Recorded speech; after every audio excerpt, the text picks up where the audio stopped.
la vida íntima de cada uno. Quiero referirme sobre las poluciones nocturnas. Analizando un poco realmente, nosotros provocamos todo eso con nuestros malos pensamientos y las consecuencias vienen de arriba para abajo.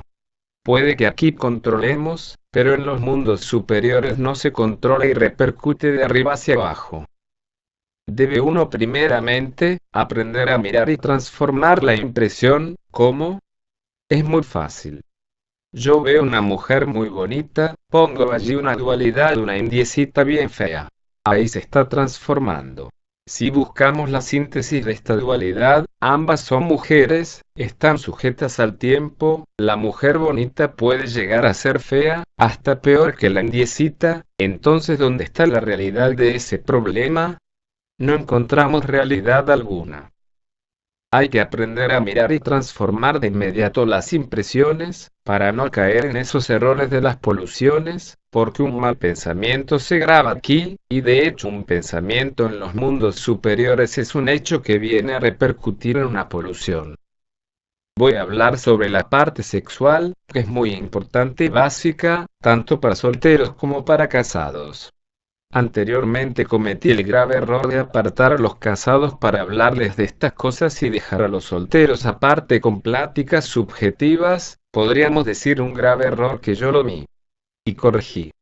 Gracias al cielo me di cuenta de que estaba cometiendo una falta discriminando a los solteros. ¿El soltero dónde va? Hacia el casado, ¿no es cierto?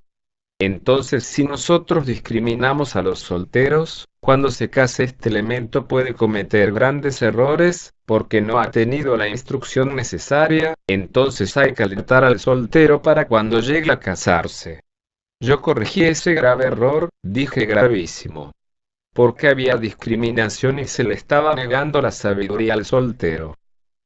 Resulta que en la práctica del arcano hay algo que deben tener muy en cuenta, que es primeramente, antes de la conexión sexual, una oración a la Madre Divina, invocar a la Madre Divina, para que ella nos proteja y conduzca las energías hacia arriba. Segundo, una concentración cada uno en sus glándulas y después de esto la imaginación.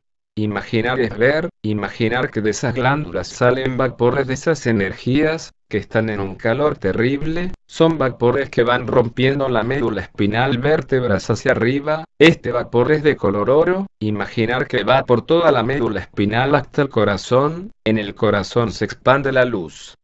Ahora vamos a seguir adelante. Los cambios que va viendo en el trabajo de la gran obra son cambios que tenemos que provocar, no hay que dejar las cosas a la deriva, sino es provocando estos cambios. Tenemos el primero que es empezar a trabajar con la energía en bruto que es de color negro. En el color negro es donde se empieza el trabajo. ¿Por qué? Porque está el mercurio seco. ¿Cuál es ese mercurio seco? Los rayos están completamente vivos. Entonces esa es la primera etapa del trabajo. Segundo, color blanco. Cuando empezamos nosotros a trabajar con el color negro es muy natural que si queremos provocar un cambio en nosotros, debemos empezar de una vez a eliminar el mercurio negro, el mercurio seco, para provocar ese cambio al color blanco. Esa transformación de la energía en octavas superiores. Tercero, color amarillo. Cuando nosotros empezamos a eliminar el mercurio negro, el mercurio seco, van uniéndose las sales, se van atrayendo fuerzas positivas que van transformando de inmediato el trabajo, y va habiendo los cambios. En el color amarillo todavía es deficiente el trabajo, completamente deficiente. Cuarto, color rojo. Transformamos estas tres fuerzas, podríamos decir que vamos dando el shock en octavas superiores para cristalizar este mercurio. El resultado es el color rojo, o sea, el fuego sagrado. Es el último, o sea que con ese fuego vamos a trabajar en octavas superiores para cristalizar los cuerpos de fuego, con esto es que vamos a fabricar los cuerpos solares. En octavas superiores es que vamos a transformar estos colores, el color negro, el blanco, el amarillo, para que el resultado de las tres fuerzas transformadas nos dé la cuarta que viene a ser el rojo. Esto no lo encuentran ustedes en ningún libro del maestro, esto es el trabajo que cada uno de nosotros tenemos que realizar por experiencia propia, ir viviendo todo esto. Ustedes creen que uno se ha levantado como un arbolito de pino hacia arriba derecho. Si han creído eso. Esa pura experiencia y sufrimiento. A mí me costó terribles superesfuerzos, investigando y mirando las deficiencias mías, por donde estaban mis debilidades para poder hacer estos cambios y poder entrar a trabajar con el color rojo, o sea con el fuego. Hubo una época, cuando estaba el maestro Samael todavía aquí, en Colombia, en que les puedo decir que tiré la toalla al suelo porque me estaba dando por vencido, no podía con la parte sexual. Duraba un tiempo transmutando y luego caía. Yo me llenaba de dolor y me desalenté. Llamé al maestro Samael un día y le dije personalmente: mire maestro, de la gnosis no tengo nada que hablar, todo es perfecto, yo soy el imperfecto, soy el débil, soy el demonio, y en realidad no sirvo para estas cosas. Maestro, no puedo equilibrar la castidad, y mientras yo no sea casto, ¿qué estoy haciendo? Yo quiero servir, no quiero ser hipócrita, no quiero servir de monicongo entre mis hermanos. Si soy un elemento que no sirve, yo debo desocupar, me hago a un lado y que siga todo el mundo, no quiero servir de obstáculo a nadie. Entonces me dijo Lucha que sí podrás. Estaba haciendo super esfuerzos, no sabía por dónde estaban las debilidades mías. Hasta que empecé, y yo dije voy a ver por dónde están mis debilidades, ¿por qué tengo que tener estas caídas? Resulta que ya vino la investigación sobre mí mismo y vi lo que les acabo de decir al comienzo, y encontré que la caída viene por la mente. Cuando se piensa un momento en el sexo opuesto, se mete allí la lujuria y nos vamos abajo porque sí. Entonces vi por dónde estaba fallando y corregí, y ahí fue donde vine realmente a empezar. Verdaderamente, después de muchos años vine a saber lo que era la transmutación correcta.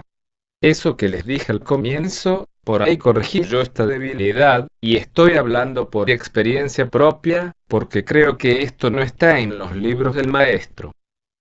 Entonces oración a la Madre Divina, concentración en las glándulas, imaginación en la energía, y los vapores van subiendo por la médula espinal hacia arriba, haciendo su recorrido hasta el corazón.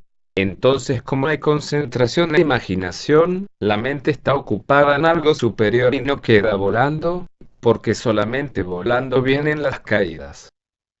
Estoy hablándoles con la experiencia, no vayan a pensar que no estuve. Ya les digo, pensé retirarme de la gnosis porque vi que no servía, porque la parte sexual era la parte débil, y el maestro me dijo investiga. Figúrense, que le digo a uno que investigue puntos tan delicados, es terrible, no es cierto, pero me tocó ponerme minuciosamente a examinarme por dónde fallaba, y fallaba por la mente. Algunas preguntas sobre el tema. ¿En qué momento debe empezarse a trabajar con el yo en el Maituna? No confundan el nacer con el morir. Si nosotros queremos servirles a dos señores a la vez, no le vamos a servir a ninguno, es mejor trabajar por separado. Ahora, si usted tiene un elemento ya descubierto, comprendido, en ese momento usted debe trabajar porque hay mucha más fuerza. Porque de la unión de dos polos, positivo y negativo, nace una tercera fuerza que es una criatura de fuego que se llama querubín, tiene poder de todos los poderes. Si uno apela a esa criatura, después de haber comprendido los defectos, apela a esa criatura inmediatamente, pulveriza ese elemento, pero todos haber comprendido muy bien, entendido. Es un momento oportuno, pero tiene que haber comprensión, tiene uno que haber comprendido el ego que quiere uno eliminar. De lo contrario no hace nada, pero siempre es mejor trabajar por separado. No confundir el sarampión con el peón de Sara, o sea, la muerte con el nacimiento. Aclárenos sobre el color amarillo. El amarillo viene a ser un resultado de haber trabajado con el negro y el blanco. El color rojo es el resultado de la regeneración de este trabajo. Para hacer este trabajo se puede usar cualquier mantra, cualquiera. Los colores dorados son iguales en hombre y mujer. El primero, segundo y tercero se relacionan con el azufre, sal y mercurio. El mercurio seco se le llama los reyes en bruto, y ese mercurio tenemos que transformarlo cuando empezamos a morir. Entonces cuando se empieza por él se llama que está blanqueando el latón, son términos esotéricos. Con la pareja se crea el querubín, que en el fondo viene a ser la misma cosa que la Madre Divina. Háblenos de la fecundación del azufre al mercurio. La fecundación. El color negro es el mercurio, y al empezar la transformación del mercurio, del color negro, empieza a morir, viene la fecundación. La sal, el mercurio y el azufre, son las tres energías en bruto. Después vienen los resultados porque todo en la creación es transmutación, todo hay que crearlo dentro de nosotros. Hablemos de la sal, viene a ser la parte material. ¿En cuál de los cuatro trabajos hay control total de las energías? Cuando transformamos el mercurio seco, porque por él viene la debilidad y no puede haber transformación. Pero al trabajar con las tres fuerzas, nace la cuarta, que es el fuego y ya hay control, porque al despenar el fuego sagrado es porque hay un control, lo vamos perfeccionando. Este trabajo no lo podemos dejar ahí, seguimos trabajando con el fuego, pero en octavas superiores para que cristalicen otros planos y otros cuerpos. ¿Hay algún proceso para que suba el fuego? Hay diferencia de un organismo a otro. Cuando el organismo está atrofiado, el oficio de esta energía es regularizar los conductos atrofiados, por eso una persona demora más que otra. Hay personas que entran al movimiento hechas pedazos, entonces el trabajo de esa energía es reparar las deficiencias del organismo. ¿Qué sucede con la energía cuando se llega al orgasmo y no hay derrame? Ahí está un grave problema que el maestro lo ha explicado en sus obras. No hay que llegar al espasmo o al orgasmo, esto científicamente está probado, pero nosotros tenemos experiencias. Tenemos nuestra columna vertebral por donde sube el fuego sagrado. De la columna espinal hay miles de conductos y nervios que están conectados y son hechos de materia astral y mental, donde corre otro tipo de energía. Estos conductos no están preparados para resistir el voltaje de la energía Psi 12, o sea, el resultado del fuego. Cuando llega al espasmo o al orgasmo y no hay derrame de energía pero no hubo transmutación, puede que se retire la pareja y no hubo salida, pero como esta energía tiene únicamente dos caminos, sube o baja, entonces al no transmutar, porque no hubo tiempo, pero tampoco hubo derrame, ¿qué sucede? Las glándulas quedan completamente repletas de estas energías hirviendo. Estos vapores que salen de esta energía, corno no se transmutó, se riegan por el organismo abarcando y rompiendo todos estos conductos donde corre otro tipo de energía. Entonces vienen las dolencias, vienen las deficiencias. Muchas veces se retiran porque dicen que la magia sexual es mala, transmutaron sus energías y al otro día amanecieron con dolencias, pero no se dan cuenta que transmutaron mal, eso es lo gravísimo, ningún aparato científico puede localizar estos conductos o cordones porque son de materia astral y mental. ¿A qué se debe el dolor en los testículos? Del uso viene el abuso, y por eso viene el fracaso de nosotros, de todo esoterista, porque no queremos entrar como discípulos sino como maestros. Si uno empieza de acuerdo con su organismo porque todos los organismos no son iguales, no tienen la misma capacidad, si uno es un poco débil empieza por poco tiempo. Por eso el maestro habla muy claro práctica de castidad. Él habla de una práctica y nosotros queremos entrar como prácticos. Eso es un grave error en nosotros. ¿No viene el abuso? El abuso es el que nos está perjudicando.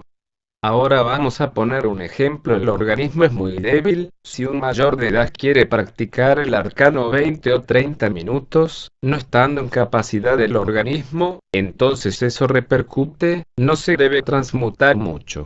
Ese elemento lo que debes transmutar 5 o 10 minutos por espacio de 2 o 3 meses. Ya logró manejar ese tipo por 2 o 3 meses correctamente bien, durante 15 minutos pase otros 3 meses, a 20 minutos. Y así gradualmente, va aumentando, va capacitando su organismo, entonces no habrá ninguna repercusión en el organismo, pero el abuso es lo que perjudica. En caso del orgasmo se puede transmutar seguidamente, pero nunca es igual. El casado trabaja con el querubín, que viene siendo la misma madre divina. No es la misma madre divina, sino en el fondo. ¿Qué pasa con la lubricación? Tanto en el hombre como en la mujer es muy normal. Hay organismos que tendrán más lubricación que otros, pero eso es normal. Si no hubiese lubricación no habría ninguna práctica, porque ni uno ni otro resistirían. ¿La lubricación en el hombre es producto de lascivia? No, eso es normal, eso es natural tanto en el hombre como en la mujer. ¿Es posible que en la lubricación se escape un esperma? No tiene por qué, no tiene nada que ver la lubricación con la energía, son dos cosas muy diferentes. Si luego del trabajo se sigue lubricando, ¿es normal? Sí, también es normal. Un individuo con muchas mujeres, ¿qué diferencia tiene en sus conductos, con un hombre que realice el acto solo con su esposa? Claro que es muy diferente. Usted está enseñado a comer en su casa con un plato y una cuchara, y va a otra casa y le ponen otro plato y otra cuchara. ¿Qué siente usted? Ese es el organismo de uno. Hay cambios, y esos cambios pueden traer malas consecuencias. No es que le puedan traer, es que le traen, puede haber aprendido a manejar su energía, pero hay fracasos. ¿Qué sucede internamente cuando una mujer se une por primera vez con un hombre? Hay un ligamen interno.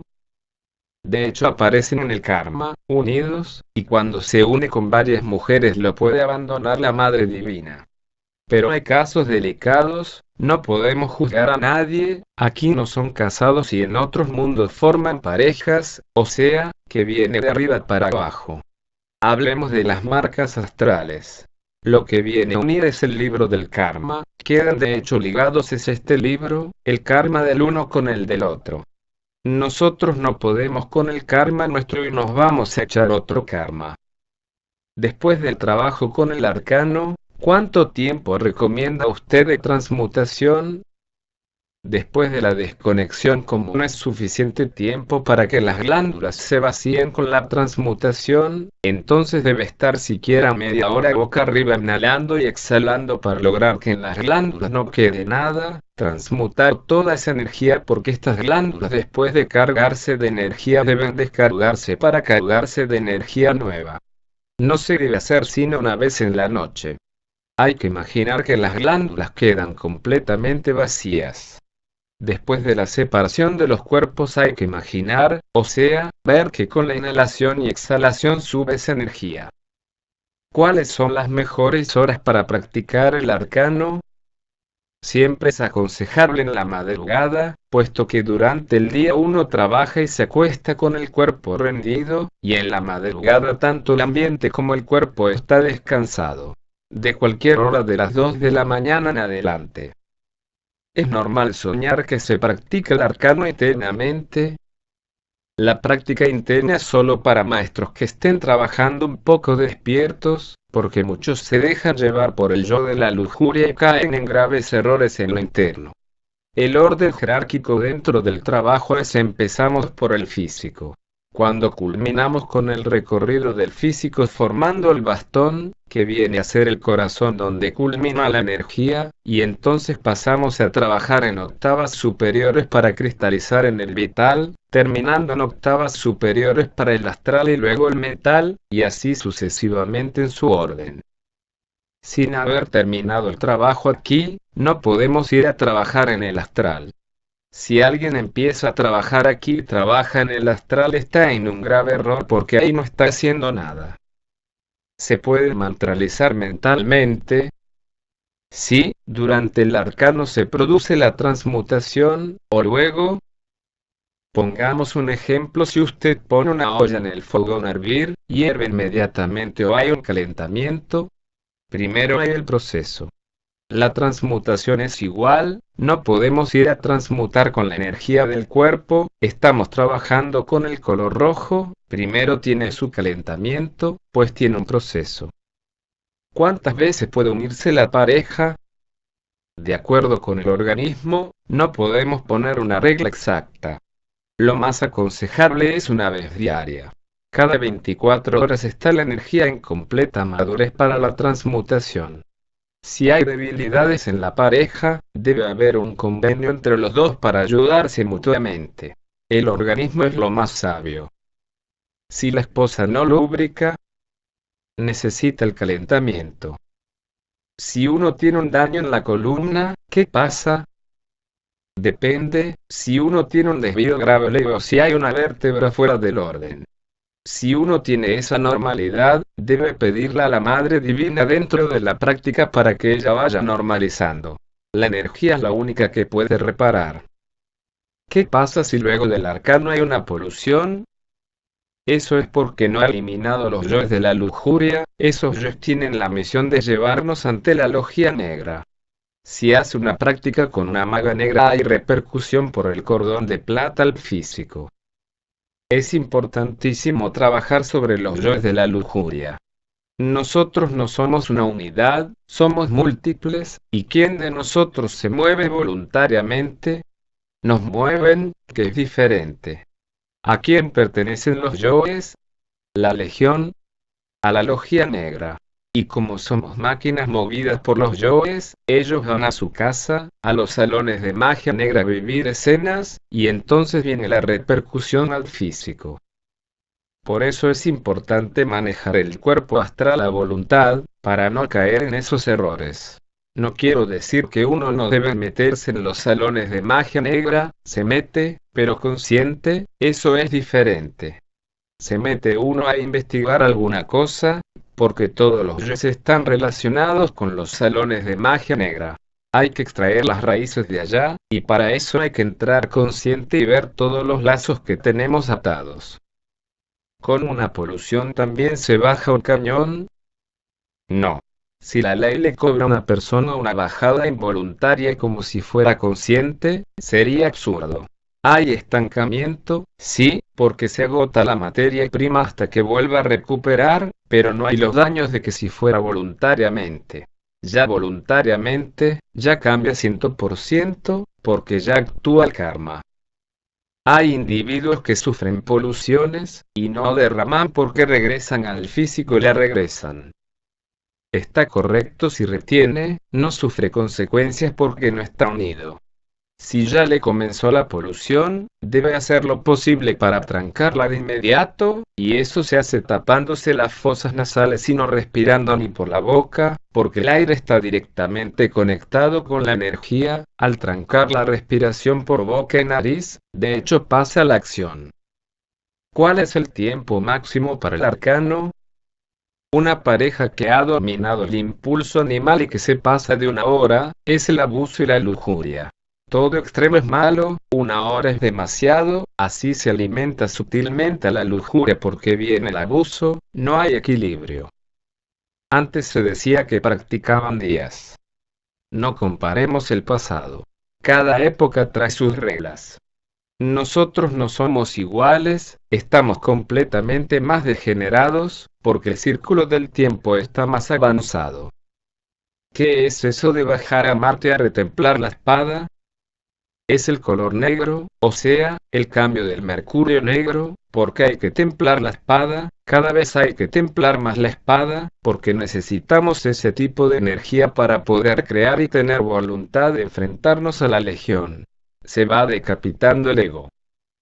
Si durante la práctica viene una caída, ¿cuándo se puede volver a practicar? Se dice que no se puede volver a practicar en 3 días por la debilidad en que quedan, pero yo digo, que no es el hecho de caerse y quedar caído, el superesfuerzo es de levantarse de inmediato. ¿Qué hacemos con 3 días perdidos? A las 24 horas debe volver a practicar y tener cuidado. No debe quedarse caído, eso es ignorancia, perder tiempo. ¿Qué ocurre con una imagen lujuriosa, que no se puede eliminar en el plano mental? El razonamiento perjudica en el trabajo. Muchas veces el razonamiento perjudica porque como es el mismo ego, hace ver a uno cosas, para que uno no intente trabajar sobre ese elemento. Entonces hay que tener esa fe de que la Madre Divina está actuando. Después que hagamos nuestro trabajo bien hecho, el ego le hace ver a uno que no se ha hecho nacía, para que no insista uno. El trabajo de transformar el mercurio negro al rojo, se hace un trabajo de transmutación después de un tiempo, después de mucho tiempo y de superesfuerzos. ¿Existe alguna práctica para eliminar los incubos y subcubos? Con el color rojo llega una época en que nosotros quemamos esos elementos, o sea, con el fuego. Ahora esos incubos me consta que toman forma, tienen vida propia, se mueven, actúan como grandes demonios. Esos elementos son como de forma plástica, pero hablan, se mueven, actúan, son hechos de materia mental, pero le da forma a la parte sexual. Por eso es que les digo que nosotros somos creadores de diablos, se desenvuelven en el plano astral y cuarta dimensión, ellos obedecen órdenes. Y pueden atacar a otras personas, en algunas ocasiones se hacen invisibles, en otras se hacen visibles y causan daño. Para lograr el color rojo de nuestra energía, ¿qué trabajo debemos hacer? Para obtener el resultado, empecemos a morir y a transmutar las energías, el resultado es el color rojo. Como base fundamental, los tres factores. No busquemos evasivas, somos nosotros débiles, y esas debilidades las llevamos dentro. Hay que eliminar esas debilidades para que haya una transformación de los hidrógenos. Hay personas comprometidas que practican con unos y se casan con otros. ¿Qué repercusión tiene esto? Debe pasar un año de separación de cuerpos, pero no es que cada año uno pueda conseguir otro y otra. Si antes del año se casa, hay diferencias también. Por ejemplo, si la esposa o el esposo se fue con otro. Hay un 80% de parejas que aquí están unidas y en otros mundos no lo están. También hay elementos que se casaron por la gnosis, por lo civil, eclesiástico, etc., y sin embargo no aparecen sus matrimonios allá. ¿Por qué? Porque no vale la ceremonia que se hace aquí. Ante la justicia divina se aprecian las parejas que hayan aprendido a ser castos al trabajar con el arcano. Se habla de yoes metálicos, ¿qué nos puede decir? No existen, los podemos cristalizar con la mente, pero no es cierto que en ellos rebote la lanza de la madre. Transfiguración del maestro que buscan ustedes en el movimiento gnóstico. La respuesta correcta es liberación. ¿Por qué estamos así? Porque estamos sujetos a las leyes de la naturaleza y cósmicas. Liberación es liberarse de todo tipo de leyes, hasta llegar a la gran ley que penetre y compenetre nuestros vehículos. No hay que estar sometidos a ninguna otra ley sino a la unidad. Eso es lo que venimos a buscar al movimiento gnóstico. Estas leyes mecánicas, juguetes de niño, lo hacen a uno incapaz, y no actúa como debe actuar. Si es hombre decidido a morir o a vencer para no someterse a las leyes mecánicas de la naturaleza, no quiero que ustedes sigan con ese juego de niños, tomen las cosas como deben tomarlas. Morimos o vencemos, pero muramos en el campo de batalla, trabajando, luchando verdaderamente por nuestra liberación. No quiero más juegos de niños, no quiero, verdaderamente, que ustedes sigan perdiendo su tiempo dentro del movimiento gnóstico. Quiero que cada uno de ustedes se lance al campo de batalla. El soldado se hace trabajando, se prueba con hechos. Entonces, ¿qué tantas cosas? ¿Qué tantas teorías para uno realizar dentro de nosotros? Lo que tenemos son tres factores que realizar: revolucionarnos contra nosotros mismos. Aprendamos realmente, hermanos. Lleguemos a la síntesis, no perdamos más el tiempo con teorías vanas que nada nos van a llevar. Solo quiero, hermanos, que comprendan que necesitamos es tener soldados en el campo de batalla, que la humanidad está sucumbiendo y nosotros riéndonos y hablando bonito. ¿Qué es lo que estamos haciendo? ¿Qué buscamos? Nuestra liberación, ¿no es cierto? Entonces trabajemos, hermanos, eso es todo. ¿Por donde asciende el Kundalini, por donde sube la energía? Por los cordones circula la energía, antes de ser transmutado el esperma. Por la médula espinal solamente sube el fuego. La energía va en bruto y al pasar por el recipiente, este llega a añadir. Del recipiente, o sea las gónadas, salen los vapores, que es el resultado, o sea, el fuego sagrado que va por la médula espinal. No hay que confundir la materia con el espíritu. El Si-2 es el resultado de los vapores, que son los que van subiendo por la médula espinal, vértebra por vértebra, prendiendo los chakras, las iglesias, para fabricar los cuerpos de fuego. Los dos cordones es por donde circula la energía en bruto, o sea, ida y pingala. ¿Puede despertar el Kundalini alguien a quien se le extrajo el coxis en una operación? Difícilmente puede despertar el Kundalini. Si una máquina le quita un tornillo a una pieza, difícilmente trabaja. Así somos nosotros, una máquina. Al faltarle el hueso del coxis, ¿cómo va a trabajarse en la alquimia? ¿Cómo va a transmutar sus energías, si esto es fundamental? La Madre Divina, con la energía puede reparar muchos daños, muchos órganos afectados. Pero con órganos mutilados ya no se puede, y de hecho queda estancada la persona. Si uno de los dos es estéril, ¿podrá la Divina Madre Kundalini fecundar el óvulo de la mujer? La Madre Divina lo que hace es trabajar por regularizar o normalizar órganos afectados, pero no fecunda. Maestro, si una mujer no tiene útero, ¿cómo puede producir energía para que el hombre fabrique sus cuerpos? Es que prácticamente el hombre trabaja con sus propias energías. No va a trabajar con la energía ajena. Su ascenso es más difícil pero lo consigue. Ella viene a servir como instrumento nada más, pero lo lógico es que se queda totalmente estancada. Es conveniente tener una vela encendida cuando se va a practicar el gran arcano y realizar una cadena entre esposos. La realidad es que han surgido muchas cosas, trabas que van sacando de la mente y que complican todo. Para la práctica del arcano se necesita que haya disposición, tanto de la esposa como del esposo. Hacer la práctica con profundo respeto y como debe ser, con el propósito de que cada cual vaya sublimando, transmutando sus energías por la médula espinal. Eso es todo. Después de practicar el arcano, ¿puede uno bañarse? ¿Cuánto tiempo debe haber pasado? Mire, después de la práctica del arcano no debe mojarse la pareja, o sea que al siguiente día se baña. Después de la práctica no debe bañarse, porque viene la frialdad sexual, lentamente va llegando, hasta que viene la impotencia. Esto es peligroso. De modo pues, que no es aconsejable mojarse. Después del nacimiento del niño, ¿cuánto tiempo hay que esperar para reanudar el arcano? El B.M. Samael explica muy claro que hasta que se seque la leche de la madre, es que puede practicarse. Maestro, ¿se debe o no sancionar a un miembro del movimiento que se le compruebe el uso de anticonceptivos? Si una dama del movimiento toma anticonceptivos, en estos casos cada cual es cada cual, porque ella no está perjudicando a nadie. Se perjudica a sí misma.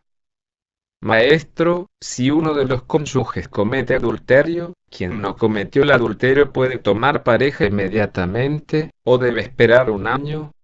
Cuando se da un caso de adulterio, quien no cometió la falta debe esperar mínimo un año por ley, o si no cae en adulterio.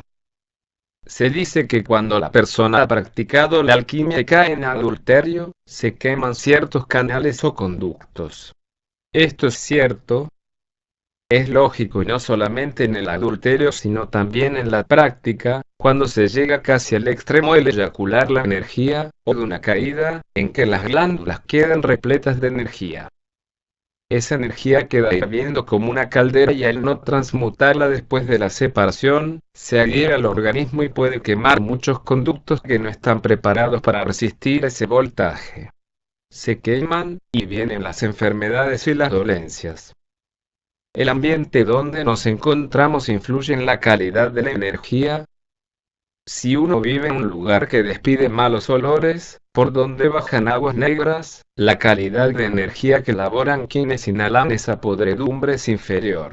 No propicia para la transmutación, porque va cargada de hidrógenos bajos. Maestro, y en cuanto a las personas en sí, alguien que viva tensionado o caiga en explosiones de ira continuas, tiene problemas para la transmutación. El excedente que va a transmutar no lo consigue nunca, porque está gastando ese material, que es el que se acumula para transmutar.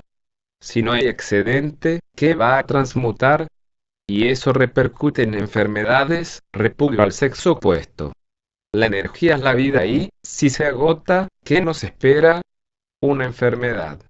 Después de una ira bien grande, ¿cómo queda uno? Hecho un trapo, porque gastó sus reservas de energía. Lo mismo sucede con cualquier otra emoción. Yo causas. Maestro, la monada envía su esencia. Todas las partículas, la Madre Divina, el íntimo, todas estas son partículas de la mónada y cada una de ellas cumple una función dentro de nosotros mismos, en los procesos iniciáticos, tanto evolutivos como involutivos.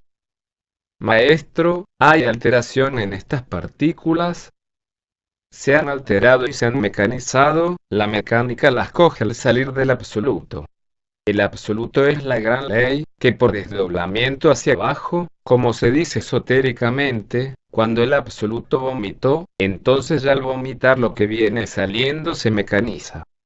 ¿Cómo será que ante el absoluto, Padre, Hijo y Espíritu Santo son mecánicos, y no pueden entrar al absoluto como mecánicos? No pueden, de ninguna manera, porque están sujetos a las leyes.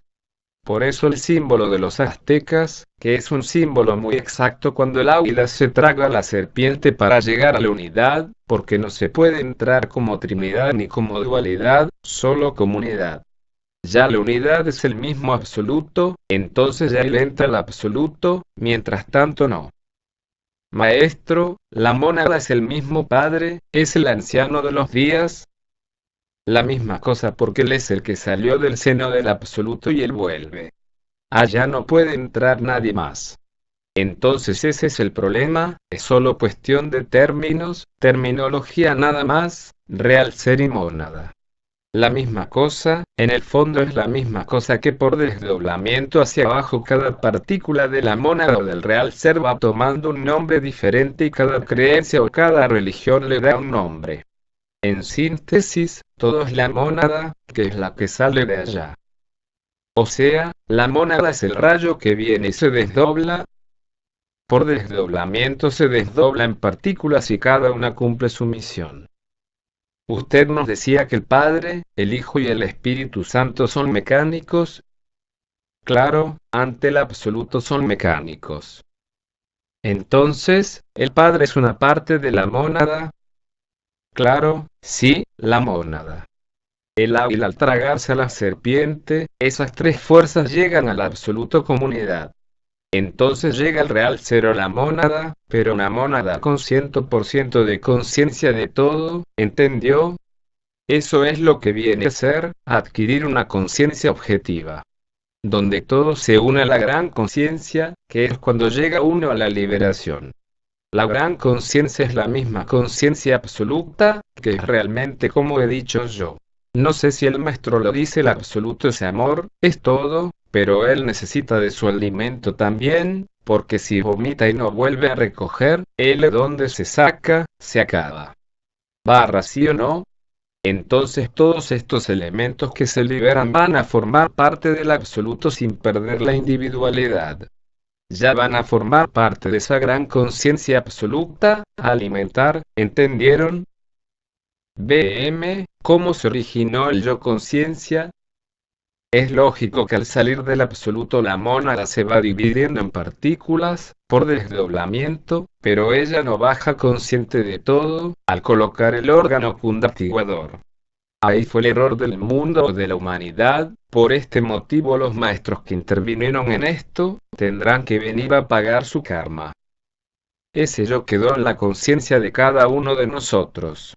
Por eso se necesita del trabajo, de abajo hacia arriba, para sacar a la conciencia que está embotellada por la formación del ego. Por eso debemos trabajar con los tres factores, para poder extraer las raíces y liberar la conciencia para que no siga atrapada.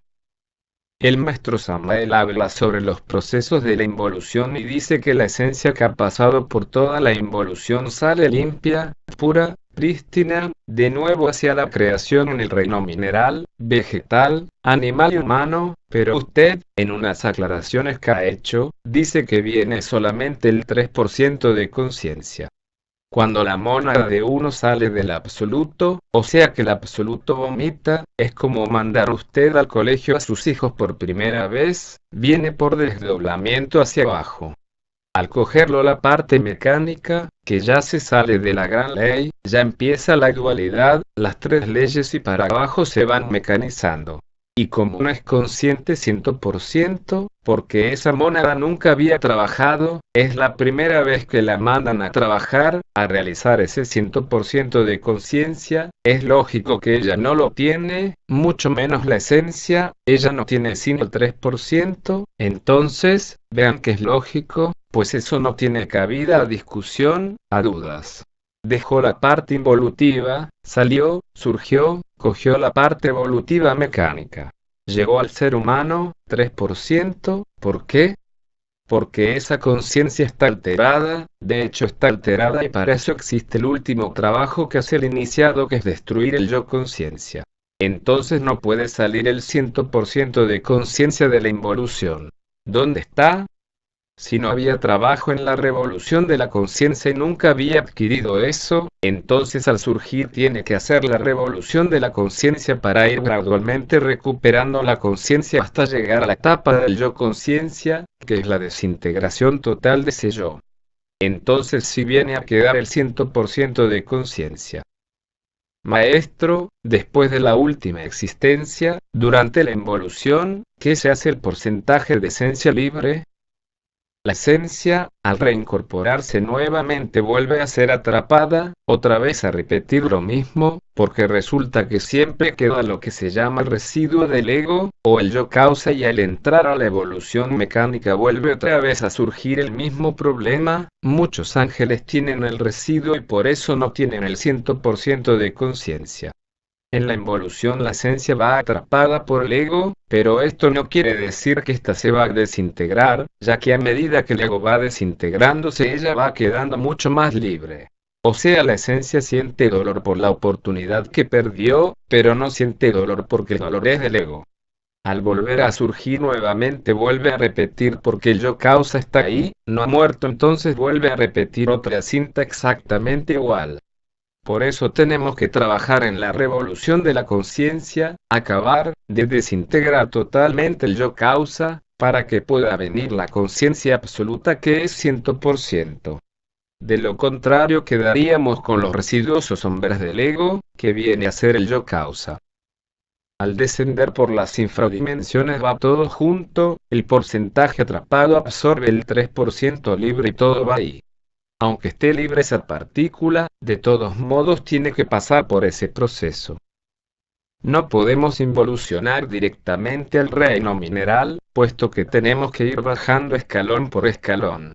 O sea, primero involucionamos como humanoides en estados lamentables, después se viene como animal, después como vegetal y por último como mineral. Por eso es que se le teme tanto a la involución, porque esa conciencia liberada está acusando a todo momento, a todo instante, la oportunidad que perdió. El yo causa solamente desaparece cuando se hace la revolución de la conciencia y se aniquilan aquellas sombras o residuos de la conciencia. Así queda el 100% de conciencia objetiva, de lo contrario, si nos atenemos a las involuciones y evoluciones mecánicas, el yo causa queda latente porque para aniquilarlo se necesita plena conciencia. Por eso en el proceso evolutivo mecánico vemos en los animales a los yoes manifestándose porque van tomando forma otra vez tridimensional o manifestándose en la forma tridimensional. ¿Por qué? porque el yo va fortificándose otra vez en la parte evolutiva mecánica. Por eso hay que evitar el subir y bajar mecánicamente, sino hacerlo conscientemente, para poder aniquilar hasta la misma sombra del ego. Solamente trabajando con los tres factores conscientemente, podemos eliminar el yo causa. De lo contrario nada haríamos y la lógica nos está demostrando que si el ir y venir mecánicamente aniquilara estos residuos, ya muchos se hubieran liberado, pero no ha habido quien se haya liberado en el subir y bajar por las leyes mecánicas. Se necesita la liberación de la conciencia objetiva, para poder desintegrar el yo causa, y entonces sí liberarnos totalmente. Los cuatro reinos de la naturaleza tienen sus elementales, todos sin excepción, tanto los que van ascendentes, como descendentes, porque siempre debe haber un vehículo de expresión para sentir el peso, el karma en acción, para ir haciendo conciencia de lo que es la evolución y la involución. Vemos por ejemplo elementales de rocas, de plantas, de animales, unos de tipo joven como niños, otros con tipo ya de viejitos, de ancianos de gran experiencia, siendo de las mismas especies, son más conscientes, porque tienen esa gran experiencia de la naturaleza. Venerable maestro, ¿qué se hace el yo causa cuando se le terminan los 3000 ciclos a la esencia? ¿Se los lleva para el absoluto? No puede entrar ese yo conciencia hasta allá. Hay un trabajo antes de entrar al absoluto, al incorporarse en su mónada. O sea, la mónada al recoger otra vez sus partes. Las jerarquías le hacen un trabajo de alta magia, para poder tener acceso al absoluto. Pero al absoluto vuelve a entrar como salió, porque no trabajó, o sea que abajo en los infiernos no se limpia totalmente la esencia. El yo conciencia queda allí. El yo conciencia únicamente con el trabajo individual y muy consciente del iniciado. Ese trabajo no se lo puede hacer ningún otro, ni por muchos sufrimientos que uno pase, no va a desintegrar ese yo conciencia, ese es un trabajo consciente. ¿Existe luego los demás reinos? Mirando la variedad de especies por las que tiene que pasar la esencia en los diferentes reinos de la naturaleza, vegetal, animal, ya y ego, manifestación, reacciones en los animales, en toda especie de animal, esto nos indica que sí existe el dolor, en las especies tanto evolutivas como involutivas, en los animales vemos que existe la mente, lo que suele traer como consecuencia la manifestación del ego. Aclaro, cuando entramos en los procesos involutivos se destruye el ego, pero queda la semilla del ego, que es el mismo yo conciencia, que tiene sus raíces en el mundo causal, así entremos en involución, además el yo existe porque no tenemos la conciencia para destruirlo. Por este motivo podemos llegar al estado angélico y sin embargo existe el yo conciencia, porque nos faltó hacer el trabajo en el mundo causal. El yo conciencia es la causa causorum de la pérdida de la conciencia que radica en el mundo causal, porque este es su mundo. Cuando se va a la involución, la esencia también desciende junto con los agregados psicológicos. Haga de cuenta que los agregados psíquicos son un pulpo, que cogen una víctima presa y la llevan descendiendo. Ella, la presa, viene a soltarse cuando empieza la desintegración, o sea la muerte segunda, la desintegración del ego. La esencia atrapada y la que está libre, juntas, no pueden separarse. La esencia libre es la que martilla diariamente a la parte involutiva todas las oportunidades que tuvo y que no superó, entonces esa conciencia es la que martilla todo instante y en todo momento, segundo por segundo le muestra al ego todos los cuadros, donde están las oportunidades que perdió y la situación involutiva en que se encuentra. Ya que está condicionada, atrapada, no oye, ni ve, ni entiende. La esencia libre es la que martilla al ego. Entonces la esencia sufre. No, el que sufre es el ego. Todo sufrimiento es del ego, la esencia en sí es feliz, ella no conoce el sufrimiento y el que involuciona es el ego, no la esencia. Esta va atrapada y tiene que bajar por obligación. Maestro, ¿quién paga los crímenes y violaciones que comete una persona si los jueces del karma lo mandan al abismo? Cuando entra un elemento al abismo, Tal como usted menciona, este queda conectado por el cordón de plata al cuerpo físico. En la tercera dimensión no queda sino el cuerpo físico y va directamente al karma del elemento que está en el abismo castigado, o sea que hay una acumulación de faltas. En su contra, en las personas que no existe ese 3% de conciencia significa que son las terribles casas vacías de que tanto se ha hablado. Puede llegar al estado en que no tiene nada de conciencia. Mientras exista ese 3%, el cual se miran los mundos internos como una llamita azul, una lucecita azul, entonces hay esperanzas. Cuando desaparece la llamita azul, échelo al abismo. Pero la llamita azul se respeta, porque esta significa que todavía hay amor en esa persona, que hay algo dentro de él. Eso se respeta, es intocable. ¿Qué papel desempeña la personalidad ahí? La personalidad y personalidades de un individuo puede durar siglos y para poder entrar al absoluto tiene que quemarlas, desintegrar totalmente todas esas personalidades. Una personalidad demora miles de años, como quien puede durar 100 años o menos, de acuerdo con la fuerza que tuviera la persona aquí, de mando, de poder. Por ejemplo, la personalidad de un militar es muy fuerte, entonces demora mucho la desintegración. Como la personalidad de Simón Bolívar, ahí está viva. ¿Por qué? Porque nosotros mismos nos mantenemos alimentándolas con la mente. El peor mal que se le puede hacer a una persona que murió es alimentarla con buenos o malos pensamientos, que fulano, sutano, etc., porque eso es fortalecer la personalidad y eso es un mal que se le hace. ¿El Maestro Jesús tiene personalidad? No. No. No. Mire. Lo más grave de nosotros es imaginarnos que Jesús el Cristo fue hijo de fulano o sutano, porque queremos personificar a un ser que vino con una misión especial, entonces no podemos hablar de personalidad, ni siquiera de su sombra. ¿La esencia necesita personalidad?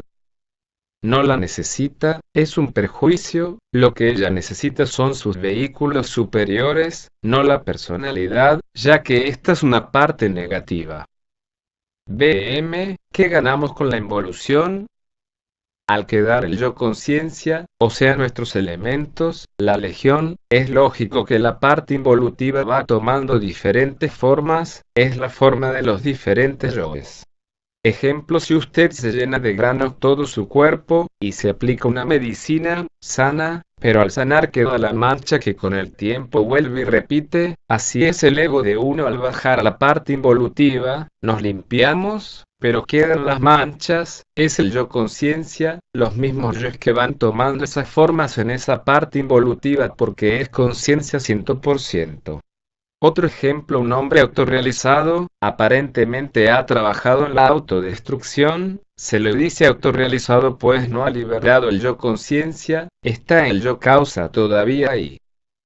De todas maneras queremos decirles, mientras no trabajemos internamente es inútil, porque el yo siempre busca evasivas para poder subsistir, para no desaparecer, esa es la cruda realidad. Con la involución se gana la experiencia que es conciencia. Meditación. Salones de meditación. Como quiera que dentro del movimiento gnóstico hay que ir organizando todo en su debido orden y a su debido tiempo, puesto que lo que queremos es que la gente aproveche hasta el máximo el tiempo para su avance espiritual. Voy a referirme directamente a todos los grupos gnósticos que están de acuerdo con el nuevo orden y que siguen verdaderamente la revolución de la conciencia, para que a esto le apliquemos no solamente la parte revolucionaria, sino también la parte mística, espiritual, esotérica que en realidad lo lleva a uno a la conexión directa con el Padre y las jerarquías superiores. Para esto el maestro Samael había explicado en México lo necesario que es que en cada centro, en cada lugar de reuniones, haya un recinto únicamente para la meditación. Esa meditación es la parte mística, espiritual, de cada uno. Ese lugar hay que decorarlo. Para eso da el maestro los colores básicos: el amarillo claro, el azul celeste, el rojo claro, no tinto. Esos tres colores son básicos para decorar el recinto. Este también debe llevar las imágenes, ya sean decoradas en la pared o en un cuadro, de la Madre Divina, del BM Samael, el matrimonio perfecto y el pentagrama esotérico. Es muy lógico que siempre debe haber un adorno de flores, quemar incienso para preparar el ambiente. Incienso con azufre no vayan a quemar nunca porque son contrarios. El incienso y la mirra se deben quemar en el salón donde se va a meditar, o sea, prepararlo con anticipación, no en el momento, porque se llena de humo aquello. Entonces eso les puede interrumpir, a algunos les puede fastidiar. Les voy a decir que esto es muy delicado y no había querido hacerlo antes, puesto que un recinto de meditación es algo de mucho respeto, donde debe haber mucho orden, donde no se deben lanzar palabras externas, risas, ni cosas por el estilo, ni hablar siquiera de la revolución de la conciencia.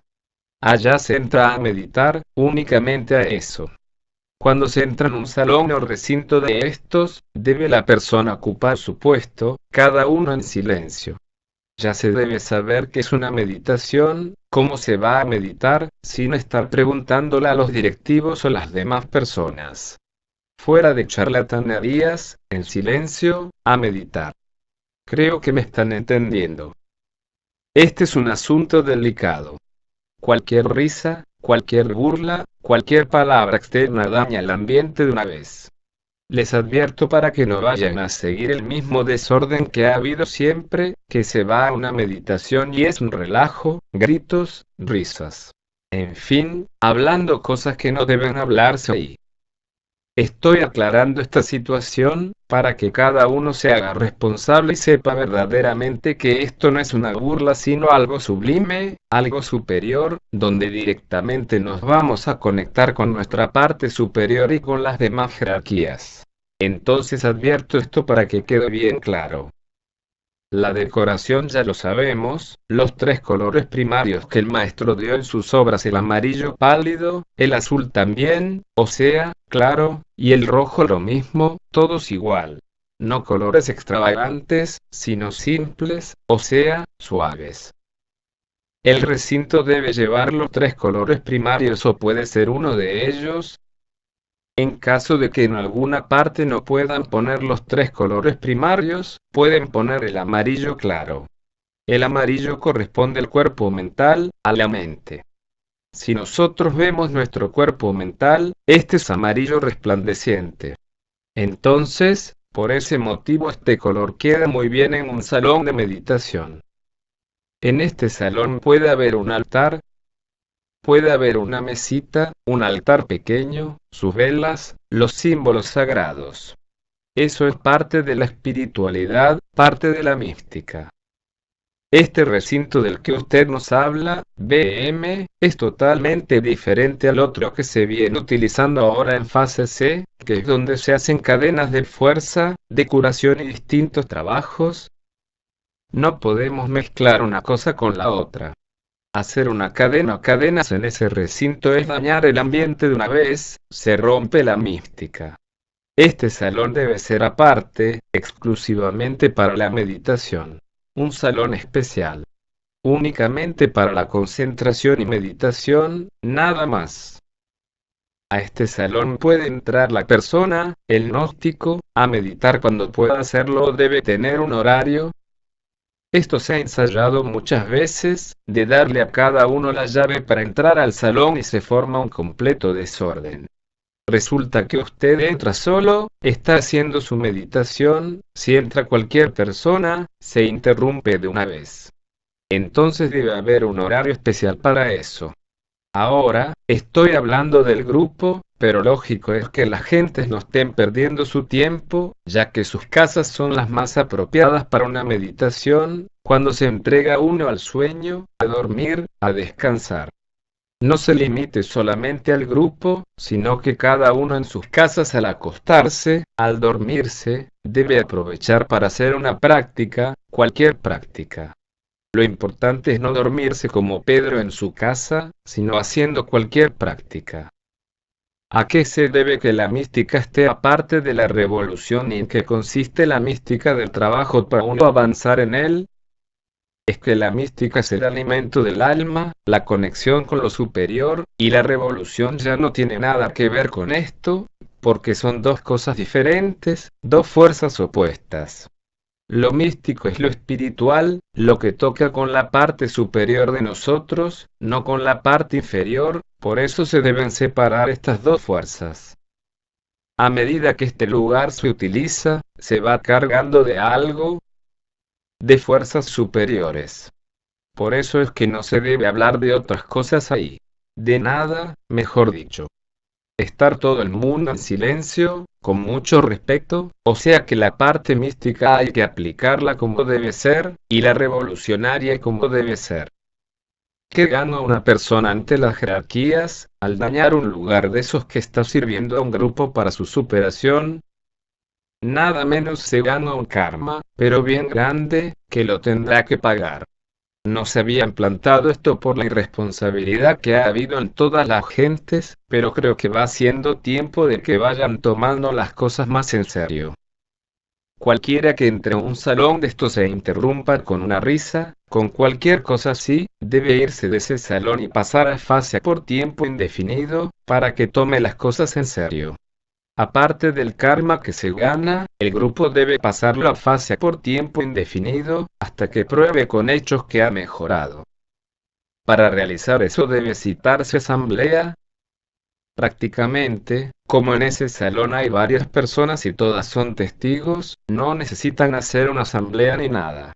De una vez se les informa a los instructores pasó esto y esto y esto, si no estaban presentes, para que tomen las medidas del caso. Allí todos son testigos. Supongamos que aquí estamos en un salón de meditación. Entre yo y violé el orden, ustedes me echan para afuera de una vez, y si en la segunda reunión fue otra persona, también va para afuera. ¿Quedaron tres? Quedaron tres. ¿Quedó uno? Quedó uno. Ya vemos, como les decía yo, que esto va gradual. A medida que la enseñanza se va entregando, se va reglamentando con más seriedad, con más responsabilidad. También vamos apretando la llave. Esto va gradualmente, hasta que se vayan preparando y hasta que verdaderamente formemos una escuela iniciática. No podemos de repente poner un orden y llevarlo a que se cumpla, pues no quedaría ninguno, pero sí irlo llevando gradualmente. Eso estoy advirtiendo ahora, lo que puede sucederle a esas personas que entren a este salón. El que no se sienta preparado mejor que no entre, para que no tenga que retroceder a la fase A. Entonces, quienes entren a ese salón serán los miembros de la institución, miembros de 3 años en adelante.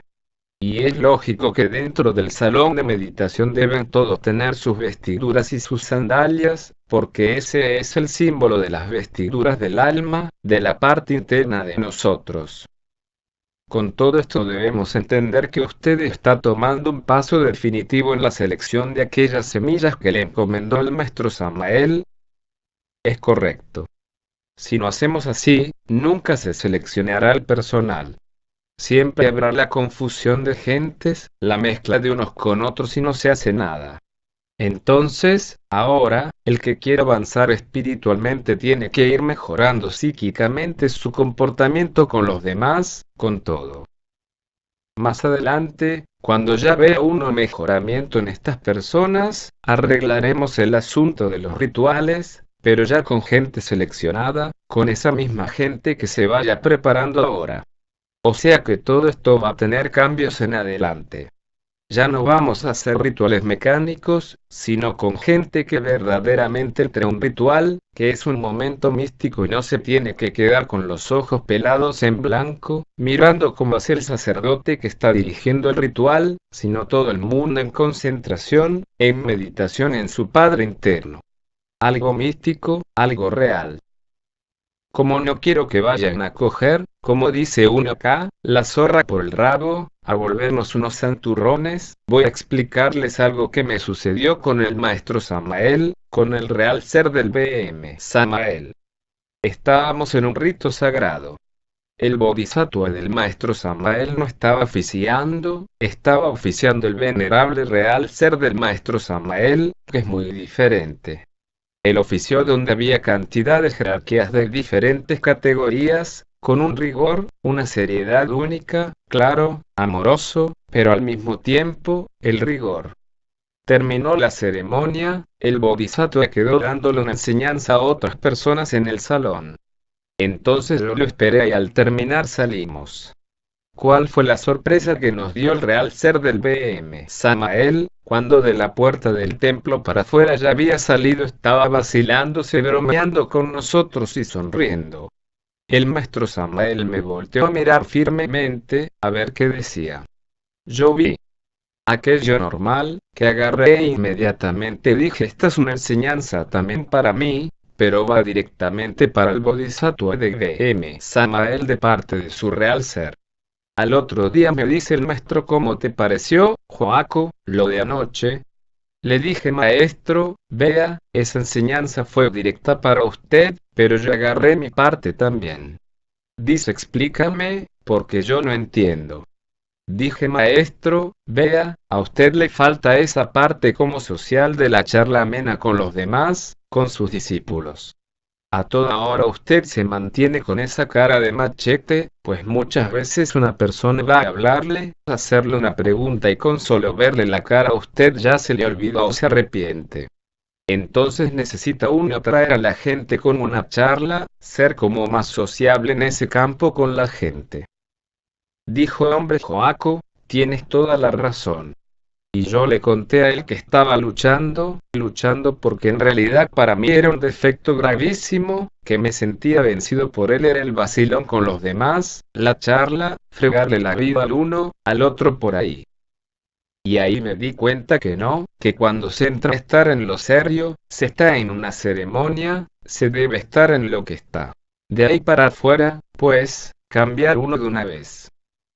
Entonces el maestro Samael cogió su parte y de ahí en adelante empezó a vacilar, aun cuando él no servía para eso.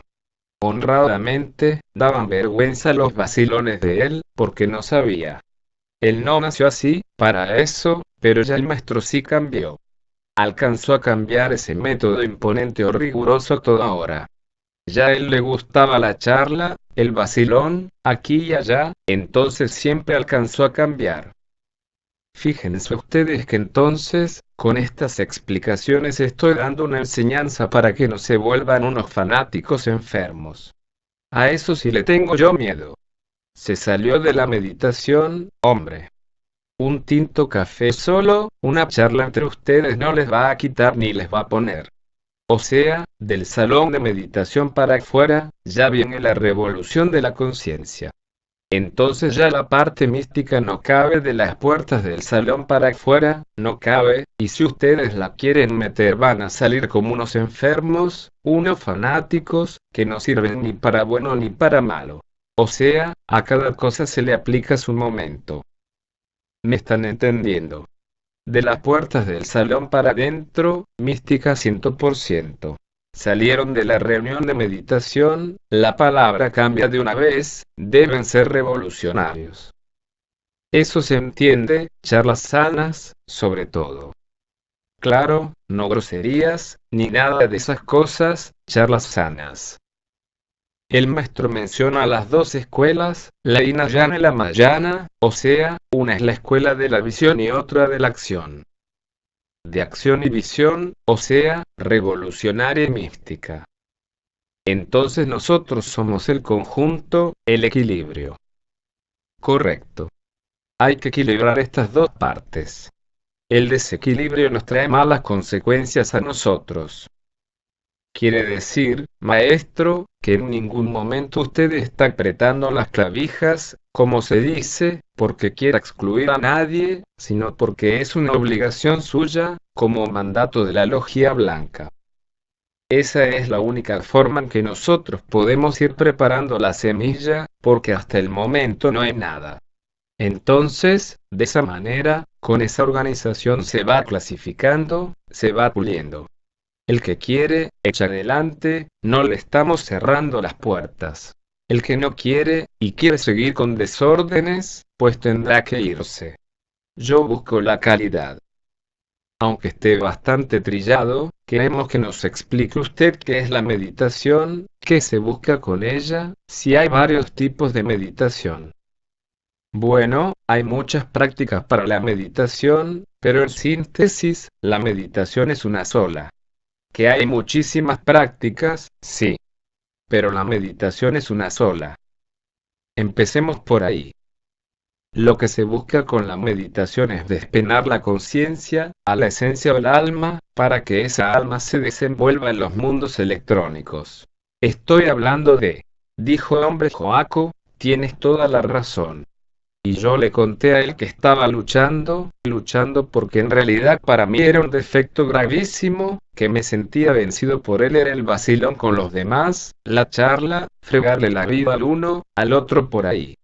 Y ahí me di cuenta que no, que cuando se entra a estar en lo serio, se está en una ceremonia, se debe estar en lo que está. De ahí para afuera, pues, cambiar uno de una vez. Entonces el maestro Samael cogió su parte y de ahí en adelante empezó a vacilar, aun cuando él no servía para eso. Honradamente, daban vergüenza los vacilones de él, porque no sabía. Él no nació así, para eso, pero ya el maestro sí cambió. Alcanzó a cambiar ese método imponente o riguroso toda hora. Ya a él le gustaba la charla, el vacilón, aquí y allá, entonces siempre alcanzó a cambiar. Fíjense ustedes que entonces, con estas explicaciones estoy dando una enseñanza para que no se vuelvan unos fanáticos enfermos. A eso sí le tengo yo miedo. Se salió de la meditación, hombre. Un tinto café solo, una charla entre ustedes no les va a quitar ni les va a poner. O sea, del salón de meditación para afuera, ya viene la revolución de la conciencia. Entonces ya la parte mística no cabe de las puertas del salón para afuera, no cabe, y si ustedes la quieren meter van a salir como unos enfermos, unos fanáticos, que no sirven ni para bueno ni para malo. O sea, a cada cosa se le aplica su momento. ¿Me están entendiendo? De las puertas del salón para adentro, mística 100%. Salieron de la reunión de meditación, la palabra cambia de una vez, deben ser revolucionarios. Eso se entiende, charlas sanas, sobre todo. Claro, no groserías, ni nada de esas cosas, charlas sanas. El maestro menciona las dos escuelas, la Hinayana y la Mahayana, o sea, una es la escuela de la visión y otra de la acción. De acción y visión, o sea, revolucionaria y mística. Entonces nosotros somos el conjunto, el equilibrio. Correcto. Hay que equilibrar estas dos partes. El desequilibrio nos trae malas consecuencias a nosotros. Quiere decir, maestro, que en ningún momento usted está apretando las clavijas, como se dice, porque quiera excluir a nadie, sino porque es una obligación suya, como mandato de la logia blanca. Esa es la única forma en que nosotros podemos ir preparando la semilla, porque hasta el momento no hay nada. Entonces, de esa manera, con esa organización se va clasificando, se va puliendo. El que quiere, echa adelante, no le estamos cerrando las puertas. El que no quiere, y quiere seguir con desórdenes, pues tendrá que irse. Yo busco la calidad. Aunque esté bastante trillado, queremos que nos explique usted qué es la meditación, qué se busca con ella, si hay varios tipos de meditación. Bueno, hay muchas prácticas para la meditación, pero en síntesis, la meditación es una sola. Que hay muchísimas prácticas, sí. Pero la meditación es una sola. Empecemos por ahí. Lo que se busca con la meditación es despenar la conciencia, a la esencia del alma, para que esa alma se desenvuelva en los mundos electrónicos. Estoy hablando de la parte electrónica, porque el alma se desenvuelve en la parte electrónica. Ella aprende a desenvolverse, a investigar por sí misma las cosas. Entonces de ahí viene la conexión de lo superior con lo inferior, o sea, los cuerpos superiores de nosotros, la tríada, la parte electrónica con la parte solar o lunar, ¿entendió? es un puente de enlace para llegar a lo que se llama iluminación, conocimiento. De lo contrario estaríamos desconectados todo el tiempo. Yo les voy a decir esto, que verbalmente no se puede explicar, la imaginación de nosotros no alcanza, es completamente deficiente para explicar el gozo. Solamente al que lo experimenta dentro de sí, no se le acaba jamás. Esa es una base completa que pone uno dentro de sí. Quien ha logrado la meditación, le digo que no se cambia por nada del mundo. Verbalmente no podemos explicarlo. Ahora, ustedes saben que hay muchos libros esotéricos, de grandes maestros, inclusive del Maestro Jesús, ahí está la Biblia. ¿En cuál libro esotérico, escrito por el iniciado que sea, se ha explicado la meditación? En ninguno, o si han visto ustedes alguna explicación, se explican los pasos para llegar a la meditación, pero lo que se siente, lo que se ve, lo que se toca, se palpa, está fuera del verbo y de la imaginación de nosotros. Está fuera de ahí, sobrepasa. O sea, todo es deficiente ante esa realidad. Por eso se recalca mucho, porque ese gozo sigue con uno todo el resto de su vida. Eso no se acaba jamás. Por eso yo recalco tanto en la meditación, porque estoy seguro de que el que la experimenta, es un miembro del movimiento que va a seguir el camino. Si yo, por ejemplo, me pusiera a narrarles o a explicarles las investigaciones que se hacen en una forma consciente, fuera de lo humano, de lo tridimensional, va en los mundos electrónicos, se quedarían espantados porque todo el universo le queda a uno en las manos, así. Para ver, tocar, palpar y meterse a hacer y deshacer, ¿qué se le oculta? Nada. Nada. Entonces, fíjense ustedes hasta dónde es de grandiosa la meditación y por eso se aconseja y se recalca tanto. Como les digo y les he dicho siempre, yo no anhelo que me miren, sino que cada uno vaya viviendo la enseñanza, experimente en sí mismo y para eso se van reformando estatutos, reglamentos, todo. Se va mermando la cantidad, pero la calidad tiene que aumentar. O sea que obligados los voy a poner contra la pared para que tengan que trabajar. Así los voy llevando, hasta que verdaderamente se forme una escuela, ya con gente que empiece a trabajar y a desenvolverse por sí misma. Que aprenda a manejar las diferentes dimensiones y todo. Eso es lo que yo quiero y anhelo siempre, y esa es mi obra. Que la obra la hizo el maestro Samael, yo estoy clasificando y para clasificar tengo que poner reglas fuertes, ¿sí o no? Pues si les dejo las cosas así como van, todo el mundo tranquilo, feliz, ¿cuándo se ven los resultados? Nunca. Nunca. Entonces tenemos que ir apretando la llave, gradualmente, vuelvo a repetir lo mismo, para obligarlos a que trabajen, para que aprendan a desenvolverse por sí mismos. Entonces, el que aprende a desenvolverse por sí mismo, a trabajar dentro de su propio laboratorio, ese es un guía más para la humanidad. El día que desencarne yo, el otro cogió la bandera porque ese puesto no se puede quedar vacío. Entonces, en ese recinto se debe practicar la meditación para buscar ese alimento del alma, o se debe meditar también para la desintegración de un defecto, para la conexión con la parte superior y si uno tiene un defecto que va a someter a una meditación, aprovecha ahí, pero usted no va a decir vea, yo voy a meditar sobre tal o cual defecto, no. Cada cual sabe lo que tiene que hacer en esos momentos. Se puede meditar sobre un defecto, siendo que la muerte es revolucionaria. Es que ya en la meditación entra la parte mística. Entonces, ya ha hecho todo el recorrido del defecto ese. Ya llegó a la parte mística donde tiene usted que entrar a trabajar con ese ego, por medio de la concentración y meditación. Entonces, ya eso constituye la parte mística. Maestro, ¿nos podría explicar una parte clave, unos pasos claves, reales, para una concentración y una meditación verdadera? Mire, es cuestión de educar la mente, uno debe empezar por la mente porque la mente de uno es muy volátil. Debemos empezar por ahí. Por ejemplo, este pocillo da cabida para una concentración.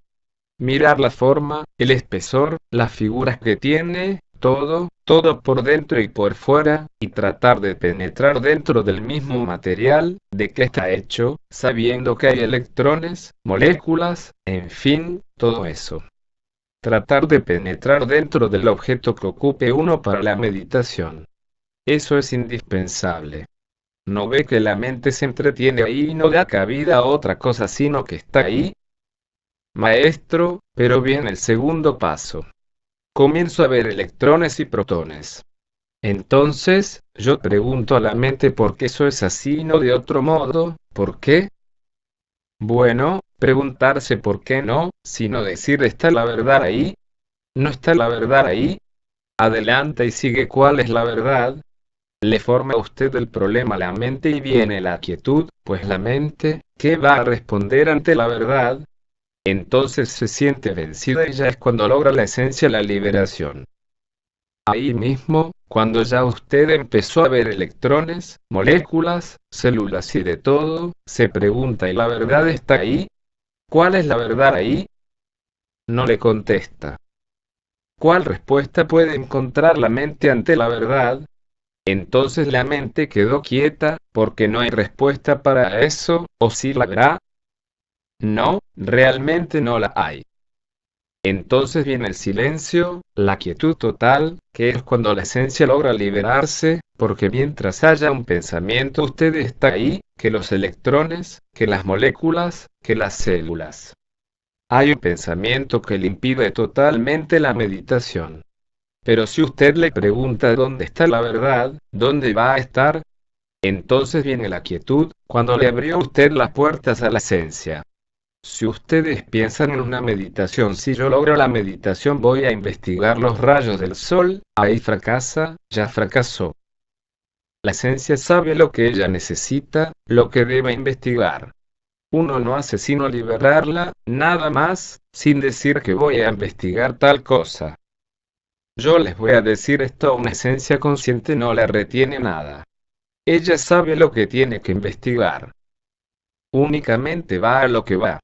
Por ejemplo, me acuerdo tanto cuando lo logré la primera vez la gran fiesta, música celeste, trompetas que me parece oír todavía, ángeles, todas las jerarquías. Una gran fiesta, un recibimiento que nunca jamás se lo puede imaginar uno. A la esencia, ¿qué le importaba eso? Oír de entre todas las voces a la del BM Samael, porque yo al BM Samael donde esté, de entre las multitudes lo saco por la voz, que gritaba que se haga un turilla. A mí eso no me importó nada. Me fue a hacer las investigaciones que necesitaba hacer. ¿Para qué? Para traer aquí, que ese es el conocimiento. Que a uno le da ventaja el conocimiento, no que nos aplaude a nadie. El conocimiento está por encima de todo. ¿Qué tal que mi persona no se hubiera preparado, no hubiera luchado por adquirir su propio conocimiento? Desencarnado el BM Samael, ¿cómo hubiera quedado el movimiento? En manos de los intelectuales nada más. Se acabaría enseguida. Se acaba, sí. Mi preocupación desde que comencé y que me da a mí como cierta inquietud o me molesta, no es que me dé rabia sino que me molesta, es que las personas, cada uno, no entren verdaderamente a trabajar, a adquirir su propio conocimiento por medio del trabajo. Si aquí lo que necesitamos es eso. Yo desearía que otro agarrara el timón, pero que lo sepa agarrar y lo sepa dirigir, ¿no? Porque al agarrar el timón, cualquiera dirige, hay montones que quieren coger el mando, pero hay que saberlo agarrar y saber conducir, ¿sí o no? Eso es lo que yo busco a toda hora, que la gente se prepare, que no sea Joaquín Amortegui sino que ojalá todos tengan sus conocimientos superiores, mejor. BM, ¿cómo debe ser el comportamiento de las personas que ingresan al recinto por uno u otro motivo, incluyendo las que realizan el aseo? Es que de las puertas del salón para adentro debe haber mística 100%. Si se va a preparar el aseo del salón, se va a adornar con flores y cosas es con mística. Allá no se entra a reírse. Una cosa completamente seria. Ya dentro del salón, ¿se puede platicar dando la enseñanza a las personas que están ahí? No, señor. Se sabe que el que entró, ya sabe que es meditación, que es concentración. Allá se va a lo que se va, únicamente. Teniendo en cuenta las nuevas orientaciones que usted nos está entregando acerca de la creación de salas de meditación, esto no quiere decir que el estudiantado debe olvidarse del trabajo sobre sí, de la autoobservación, de la desintegración de los defectos. Mire, voy a decirles esto. Me gusta mucho esa pregunta, porque da cabida a explicar mejor. Resulta que si yo quiero tener un comportamiento y una base espiritual esotérica, indispensablemente tengo que empezar por la muerte. Si no hay muerte, ¿qué voy a hacer yo a un salón de meditación? Hay que blanquear el latón para que la luz brille. ¿Qué conocimiento puede uno recibir si no está muriendo? La luz no puede brillar absolutamente nada, está perdiendo el tiempo. Hay que salirse de ese engaño que uno se ha forjado siempre. No engañarse, ser sincero con uno mismo. Así que si no está haciendo nada, ¿qué va a hacer uno a un salón de esos? Uno va a un salón de esos a la meditación, a ponerse en contacto con la parte superior de uno mismo y demás jerarquías. Como quiera que van a existir dos salones de trabajo, el que ya se tiene y el de meditación, se debe hacer cadena el mismo día que se hace la práctica de meditación. Lo pueden hacer dejando pasar un lapso de tiempo prudente entre los dos trabajos. 2, 3 o 4 horas. Pero estoy hablando de la cadena de curación, la de fuerza es muy diferente. La de curación compagina con la meditación, pero la de fuerza no. Teniendo en cuenta que las cadenas no se pueden combinar con fuerzas diferentes, después de una cadena de curación se puede entrar al salón de meditación a meditar sobre un agregado psicológico. Se puede si usted hizo todo el estudio del agregado psicológico, que es la parte revolucionaria, ya le queda la parte mística, que es la meditación. Hágalo. Cuando ha habido verdadero trabajo, la meditación no acaba cuando la persona se levanta. No, ese gozo sigue, es un gozo inexplicable, no puede uno explicarlo. ¿Cómo? Se acaba si no ha logrado la meditación, pero si se ha logrado, eso sigue para el resto de la vida. Vuelvo a repetir, por el resto de la vida. Inolvidable. Imborrable. Porque es la conciencia la que asimiló, no es la mente ni el astral ni nada, es la conciencia. Pues fíjense ustedes que lo que es consciente no se borra y sigue repercutiendo por el resto si en la vida. Para que vean, pesen verdaderamente lo que vale la meditación, pero la verdadera meditación, cuando se logra liberar la esencia. No tiene cálculos el paso que se da en un caso de esos. Eso le da fuerza para venir a trabajar más fuerte aquí en la desintegración del ego, que es el problema más grave de nosotros. Ahora, vuelvo a repetirles, no se conformen únicamente con el trabajo en los grupos, sino en sus casas. No, dormirse uno como Pedro en su casa, sino dormirse haciendo un trabajo, sea de muerte del ego, sea desdoblamiento astral, meditación, concentración, cualquier cosa, pero nunca vayan a perder una noche. Ustedes no saben lo lamentable que es perder el tiempo. Después es que uno se da cuenta del tiempo perdido y en realidad, pues, se arrepiente. Pero ya para qué, ya se perdió. El tiempo no vuelve. Cualquier persona que experimente la liberación, anhela cristalizar esa liberación, y sabe que todo trabajo o esfuerzo que haga uno aquí, por mejorar, por morir, eso es ganancia para la meditación. Con más facilidad va a lograrlo, hasta hacerse un turilla. Fíjese, cuando yo escogí el camino directo, que muy consciente lo hace uno, hice todo el recorrido esa misma noche porque el tiempo desaparece. Experimenté lo que es la liberación, lo que se tiene y lo que se es. Entonces esa es una base para trabajar aquí. Cuando me quitan a mí de la memoria eso, nunca. Entonces eso me da base, me da impulso, me da fuerza para seguir adelante. Por eso todos los estudiantes debemos poner las bases sólidas, y esto de la meditación es una base sólida, en donde nos vamos a apoyar todo el resto de la vida, porque eso es imborrable, como les vuelvo a repetir, porque eso no es de la mente, es de la conciencia.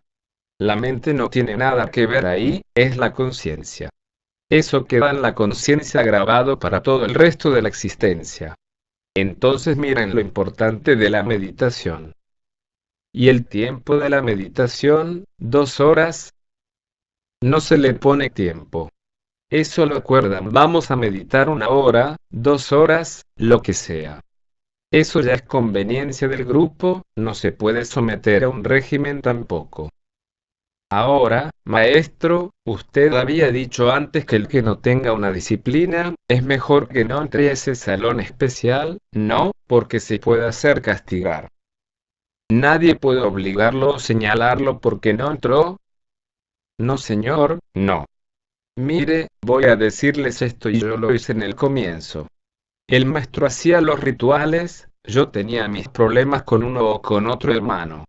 Había tenido una discusión con él, al verlo reaccionaba y entonces mejor no iba, yo no iba al ritual ni a las ceremonias. ¿Por qué no vino, Joaco? Me decía el maestro. Maestro, contestaba, por esto y esto y esto. Yo no quiero ser un elemento que vaya a dañar el ambiente. Entonces eso se llama ser sincero con uno mismo, sinceridad con uno mismo. Si se perjudica uno, no perjudica a los demás. No trata de perjudicar al resto de las gentes. En este caso, nosotros, tan extremadamente mentirosos como somos, debemos empezar a actuar con sinceridad, ir corrigiéndose. Este requisito que estoy exigiendo es para que se corrijan más rápidamente, o sea que los estoy llevando espacio contra la pared. Así, el que quiera asistir a una reunión, tendrá que mejorar, o que no vaya. Ese salón estaría abierto diariamente o habrá un día especial a la semana. Ustedes acuerdan la hora y el día en que van a hacer sus meditaciones. Pueden ser varios días, eso depende de ustedes. En grupo acuerdan qué día van a meditar, cuánto tiempo, cuántas horas, a qué horas van a reunirse, eso ya es de los grupos, organizarse, nada más. ¿Es necesario que aquí haya un guardián? Siempre debe haber, como símbolo, un guardián. El guardián es el que se encarga de cerrar cuando entre el último. Después que entraron todos, el guardián pasa a meditar también. También pasa a meditar. El guardián en ese caso sería la persona que podría señalar o sacar a alguien que no observe el comportamiento. El guardián es para conservar el orden. Todo guardián tiene esa responsabilidad. Ahora, ya en el salón no se va a corregir a nadie.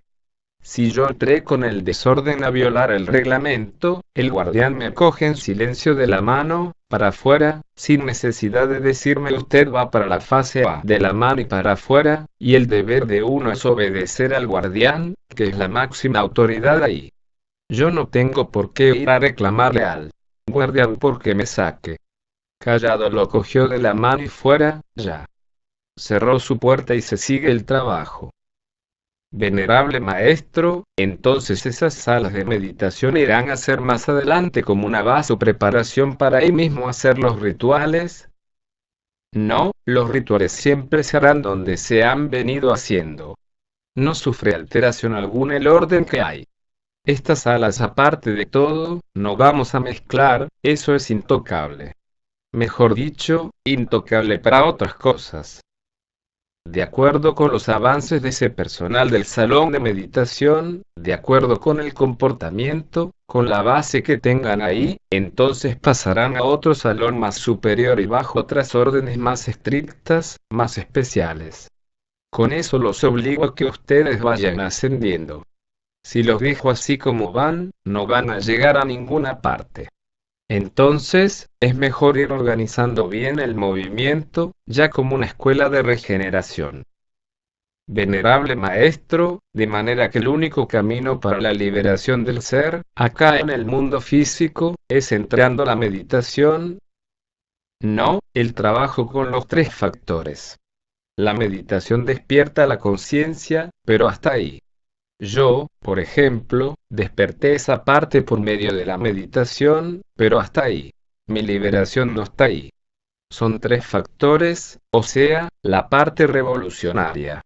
Esto la meditación es para un mayor conocimiento. O sea que ese trabajo del éxtasis o samadhi que los diferentes santos de la Iglesia Católica experimentaban, no los llevó a la liberación. No, no, no, conexión con la parte superior, pero hasta ahí nacía más. No se libera. Son tres factores para la liberación. Se puede ingresar al recinto después de comenzada la práctica. Es incorrecto, puesto que ahí se interrumpe todo el trabajo de los demás.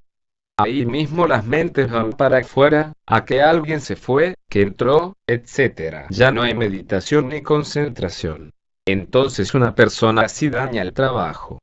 Por eso digo yo que deben organizado, poner 2 turnos. Por ejemplo, ponerse de acuerdo a los que estudian y los que trabajan, que no pueden estar a una hora precisa. Entonces, cuando salgan estos de acá entra el otro grupito. Eso lo pueden organizar para no ir a perjudicar a las personas que no pueden por su trabajo o su estudio, lo que sea. O un día diferente. También, eso es cuestión de organizarse dentro del grupo, pues ese desorden de entrar y salir no se debe permitir. Venerable maestro, también se da el caso, por ejemplo, de una persona que llega a la hora, pero salió corriendo de su trabajo, se baja del bus a entrar a un salón de meditación. ¿Eso está correcto? Viene agitado, con el ego todo agitado, nervioso. Uno debe estar tranquilo, pasivo. Esto nos indica que debe haber como una etapa de preparación para entrar. Esa falta de responsabilidad de la persona. Eso ante las jerarquías es una falta. Voy a decirles esto. Yo, por ejemplo, llego a un salón en lo interno, despeinado, sucio, no me dejan pasar. Voy para atrás, pues lo que más le exigen a uno es el aseo. Puede llevar su ropita remendada pero limpia. Entonces, esas personas así no se deben dejar entrar. Por eso se deben establecer 2 turnos, para que la persona se bañe, se arregle bien y espere su turno. Es cuestión de organizarse. Todo grupo puede hacer 2 turnos primero, los que puedan estar a cualquier hora, sin carreras. Después los que estudian y trabajan, los que no pueden. Salieron los primeros y entraron los otros. Ahora, si una persona salió del primer turno y quiere continuar en el otro, no se le puede negar que siga. Mejor todavía. Epílogo. Cuando llegué a México por segunda vez, estaba en un parque con el maestro Samael, recibiendo enseñanzas y de repente dice el maestro Joaco, te tengo anotado en mi archivo como el misionero que ha hecho entrar más gente al movimiento gnóstico. Son miles y miles. Pero también me dijo si de todos esos miles y miles que han entrado por intermedio tuyo, se salvara uno, con ese entrarías tú al reino de los cielos, entrarías al absoluto. ¿Qué me quiso decir? Que no había nada, nada. Sin un discípulo, sin presentar una obra ya no puede entrar uno. Un discípulo es una obra, pero un verdadero discípulo. No un aspirante sin un iniciado, un elemento con quien ya se cuenta. Entonces, BM, para poder entrar al absoluto, definitivamente necesita presentar un discípulo. Uno no puede penetrar solo. Tiene la obra que es la que lo hace entrar a uno allá. Si no presenta obra, ¿cómo va a entrar? ¿Cómo se va a superar? Fíjense ustedes que todo va relacionado, una cosa con la otra, porque si no lo tratan de egoísta, usted no se sacrificó por la humanidad, no ha hecho su obra para que tenga derecho a su entrada, porque eso es egoísmo ante las jerarquías. Si nadie se liberó, él tiene que llenar los requisitos con la humanidad. No hubo más, pero presentó esa obra. Siempre quedarán algunos a mitad del camino. Vamos al caso del BM Samael, voy a mostrarles objetivamente, para responder mejor a esa pregunta. El BM Samael, ¿a quién dejó liberado? A nadie, pero dejó gente en el camino. Entonces, eso le dio cabida a culminar su meta de la segunda montaña. Esa es su obra, ¿y quién le va a decir que no? ¿Y a quién le debemos nosotros lo poco que sabemos? A él. Entonces, eso es lo que le pesan a uno la balanza. Pero si usted, por ejemplo, se pone a trabajar y a luchar por su superación y se olvida de la humanidad, olvídese que entrará jamás al reino de los cielos. Jamás. Eso quiere decir que el maestro tiene que presentar otro iniciado, no un liberado. No, no, un liberado no. Un iniciado que ya esté cerca, que ya se cuente con él, porque para presentar un maestrico de cuarta, quinta de mayores, eso no cuenta para nada. Es un elemento que ya esté mínimo en la segunda montaña, un elemento que sí presta esperanza y se cuente con él. Lo demás no se cuenta para nada. Recuerdo muy claramente cuando el BM Samael iba culminando la segunda montaña. Iba por el camino y miró hacia abajo, solamente iba el BM Ravolú por el camino. Pero ese maestro Ravolú para él era una obra, él lo dejó en el camino. Desde ese momento estoy luchando con alma, vida y corazón y sin pensamiento de que vaya a retroceder ni nada de esas cosas. Cada vez me siento con más responsabilidad y más impulso para seguir adelante. Por eso les he rogado a las jerarquías que no me quiten este cuerpo, hasta que no deje el movimiento verdaderamente en su apogeo. Que lo dejen el carril por donde debe seguir y después sí que me quiten el cuerpo. Ya muero tranquilo, descansado. De modo, pues, fíjense ustedes que a pesar de todos los miles y millones de personas que recibieron la enseñanza de él, la gnosis, solo dejó uno en el camino. Esa es una obra que él presenta ya. Un maestro podría entrar dichoso al absoluto sin llevar tras de sí a un discípulo. La realidad es que ningún maestro, sin excepción de ninguna especie, puede entrar al absoluto o gozar de la felicidad absoluta, sin haber presentado una obra, o sea, un discípulo. De modo, pues, que hay dos aspectos muy fundamentales para explicar en estos momentos, sobre esa pregunta. Una cosa es la vida mecánica por la cual pasa la mayor parte de la humanidad, donde de todas maneras puede entrar la mónada al absoluto sin haber presentado ninguna obra. Otra cosa en un maestro liberado. Entonces, si quiere uno llegar a la felicidad absoluta, y formar parte del mismo absoluto, tiene que presentar una obra, aun cuando sea un solo discípulo. De lo contrario no podrá gozar de esa felicidad absoluta. Este es un orden a seguir, sin excepciones para nadie.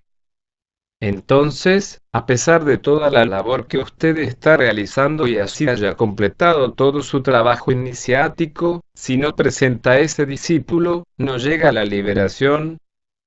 No, están cerradas las puertas del cielo, porque uno tiene que entrar y dejar a otro en la puerta, ¿entendieron?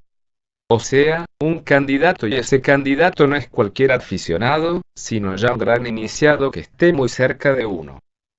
Por ejemplo, fíjense en el caso del Maestro Jesús con Judas.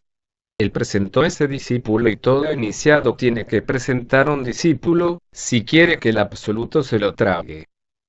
Cuando ya llega a esa parte de su obra, el maestro tiene que hacerle algún trabajo especial a esa persona, para lograr impulsarla. Mire, uno generalmente trabaja igual con todos. Al más adelantado se le va poniendo más cuidado, no por hacer una excepción, sino porque tiene que impulsar al que vea que echa adelante. Tal como hizo el BM Samael conmigo. O sea, que uno va dándole más impulso a esos elementos que prestan esperanza, como se dice esotéricamente, fulano de tal está prestando esperanza. Hay que ponerle más atención, más cuidado, darle más asistencia. Fin.